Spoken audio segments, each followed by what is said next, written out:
最近美国海军为了宣传自家的福特号航母，邀请了美国海军记者泽维尔·瓦瓦瑟前往福特号来做采访。然后这个记者把自己在福特号上面的各种经历如实分享了出来。当时他是乘坐 C2 灰狗运输机前往航母上的，从空中就能看到福特上面理应在工作的4条先进阻拦装置只有1条在工作。这直接导致他乘坐的 C2 灰狗尝试了4次着舰，才最终勾到阻拦装置，并降落在福特号上。这个记者甚至把着舰失败的视频拍摄了出来，并发布出去。虽然美国军方一再强调这次失败是天气原因导致的，但记者本人表示，其实当天天气还真的很好。至于视频和照片中阴雨连绵的样子，那是在发布之前调整成阴间滤镜导致的。海军希望通过这种方式来营造一种当时天气很糟糕的感觉。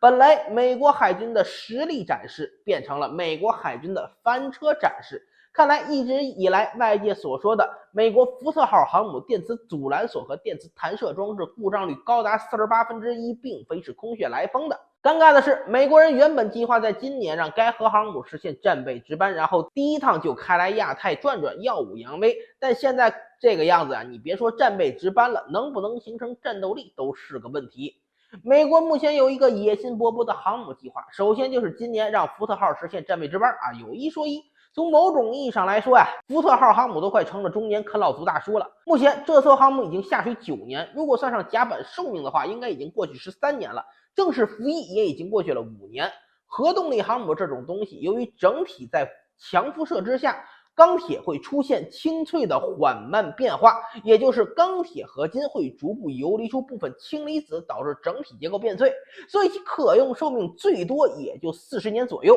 简单来说，该航母已经度过一生中1/3的年龄，差不多可以说它是而立之年。你而立之年了还没上岗干活，你说他不是啃老族，谁是啃老族呢？然后这个计划的第2部分呢，就是大量生产新的福特号航母，替代老旧到几乎无法出航的尼米兹，成为美国的航母新主力看目前的福特号表现，我甚至一度以为美国人他是在开玩笑，但美国用实际行动告诉你他们是在玩真的。根据相关媒体报道，此前美国的第2艘福特级肯尼迪号还没完工的关键时刻，就有另一艘福特级企业号展开建造。也就是说，美国人表面上是在同时建造2艘福特级但问题在于，美国航母总装船坞只有1个，哪怕你分段造好了，总装还得排队。这和你美国能同时开工建造多少航母没什么关系。哪怕同时开工造10艘，进行分段总装的时候，最多也就只有1艘，所以美国海军还有的等。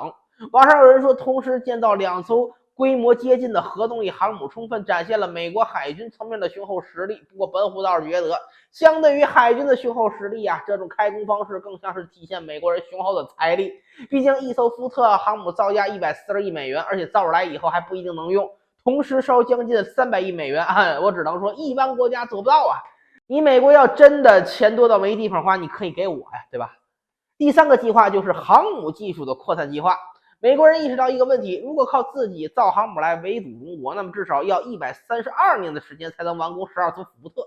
毕竟前面说了，全美就1个航母总装船坞，这就注定福特级的建造速度不可能实现进一步提升。这也是美国专家根据目前福特级的建造时间以及维修时间估算出来的一个数字。所以美国人把福特级航母的一些核心技术，包括电磁弹射技术、电磁阻拦索技术，都卖给了自己的盟友。这样一来，美国可以赚钱。毕竟以美国为主的国家联盟体系之中，只有美国能提供垂直起降隐身战机以及电磁弹射器等航母相关设备，定价权在美国人的手中。第2就是让盟友也能造出来先进的核动力航母，再借由北约体系进行统一部署规划，以弥补美国12艘福特计划中数量不足的地方，以减轻美国全球部署的军事压力以及后勤维护压力。最后第3点就是拉拢盟友，你想要美国的航母技术，就要多跟美国打点好关系，多勾兑勾兑，最后勾着勾着就把你给勾上美国人的战车了。美国人认为现在亚太地区进入了一股航母军备竞赛的热潮之中，除了中国、印度、韩国、日本这些美国的盟友或者潜在盟友都具备建造航母的能力和意愿，这些人是美国人选定的核航母扩散国家的目标。目前第1个吃螃蟹的国家是法国，法国人花了13亿从美国手里买了不靠谱的电磁弹射技术和电磁阻拦索技术。法国方面预计军舰整体设计将在2025年底完成，并于2036年进行首次海上试航，2038年正式投入使用，取代现役航母戴高乐号。只不过现在看美国人自家福特拉胯的表现，法国是不是又吃了一次哑巴亏还未尝可知。那可以知道的是，现在很多国家看到法国人可能被美国坑了，都暂停了自己的航母计划，打算先看看风头，观望观望。毕竟没人愿意花10几亿美元，最后买一大堆工业垃圾回来用不成，真就亏爆了。总的来说，现在美国实在是有点魔怔自家问题还没解决好，却天天想着武力扩张、压迫、封锁，这样下去，美国还有美军的未来，恐怕就剩下了一个字儿：悬呐。